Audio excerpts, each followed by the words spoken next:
Story outline. The Silent Watcher's main plot points. The mysterious signal alien coalition receives Earth's final warning the underestimation.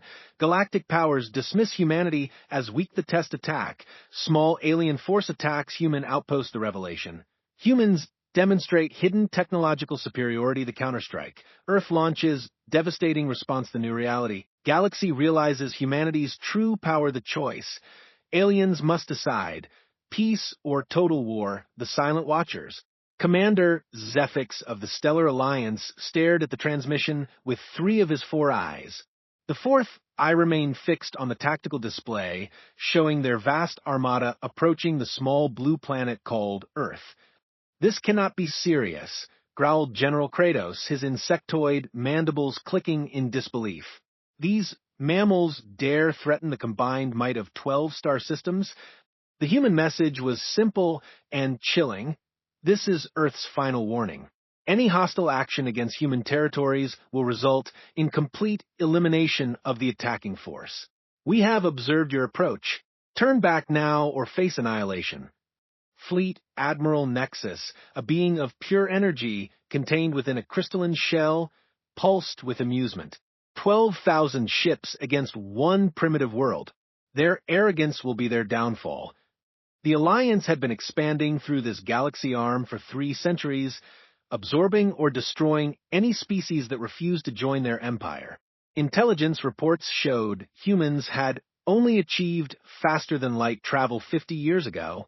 Their military consisted of perhaps 100 small vessels scattered across a dozen colonies. "Proceed with the attack," Zephyx commanded. "Target their Mars colony first. A demonstration of our power should make the rest surrender quickly." What happened next would be remembered for millennia. As the Alliance fleet approached Mars, the planet's surface began to shift.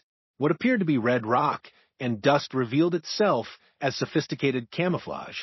Massive weapon emplacements emerged from hidden positions, their designs unlike anything in the galactic databases. "Sir," the tactical officer screamed, "I'm detecting massive energy signatures across the entire system." The asteroid belt suddenly came alive. Thousands of objects that had been cataloged as space rocks revealed themselves as automated defense platforms.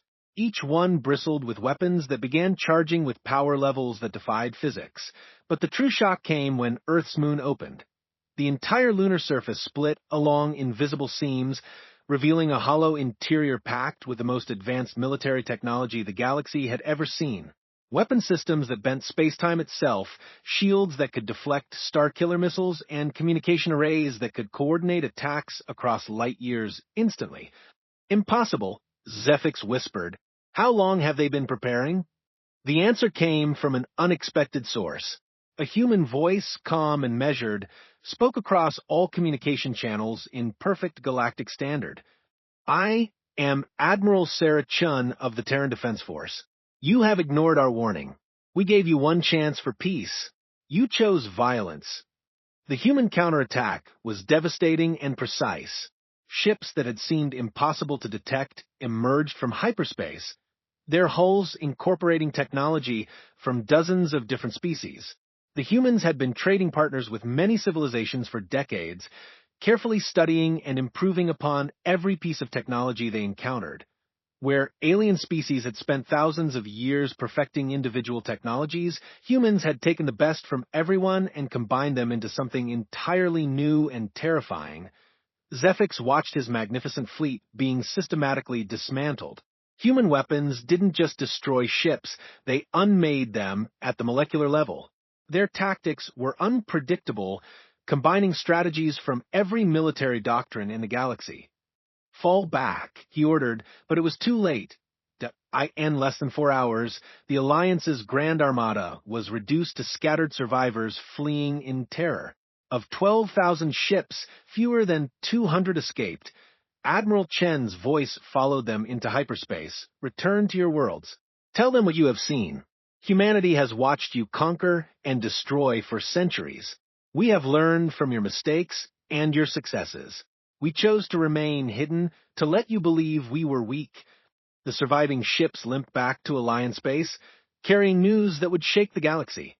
The humans weren't primitive newcomers, they were the most advanced military force anyone had ever encountered, and they had been watching and learning from every species they met. Within weeks, the galactic political landscape had completely changed.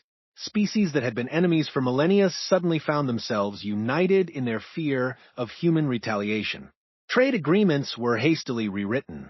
Diplomatic missions were launched toward Earth.